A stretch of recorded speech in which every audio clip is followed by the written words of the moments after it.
Shrabani's beauty টিপসে তোমাদের সবাইকে স্বাগত। দেখো, দিদির নখ ভেঙে যাচ্ছে, নখ কিছুতেই বড় হয় না, নখ একটু বড় হলেই নখ ফেটে যাচ্ছে।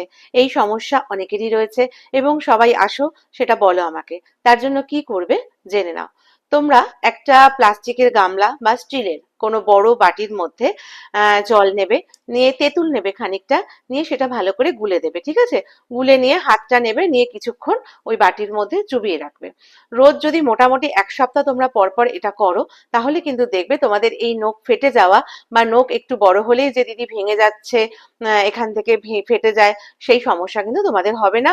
আর নখটা খুব পাতলা অনেকের দেখেছি, তার জন্য অনেক সময় ফেটে যায়, সেই সমস্যাও কিন্তু আর থাকবে না। ঠিক আছে? তাহলে তোমরা এটা কিন্তু এই টিপসটা ফলো করো। ফলো করে কতটা উপকার পেলে আর যদি পাও, তাহলে কিন্তু অবশ্যই আমাকে জানিও। আর আমার এই চ্যানেলে যে তোমাদের টিপসগুলো দেওয়া হচ্ছে, তাতে তোমরা উপকৃত হচ্ছ কিনা সেটা তো জানাবে অবশ্যই। আর চ্যানেলটাকে সাবস্ক্রাইব করো ভালো লাগলে, বেল আইকনটা প্রেস করো যাতে নোটিফিকেশন সঙ্গে সঙ্গে তোমাদের কাছে চলে যায়।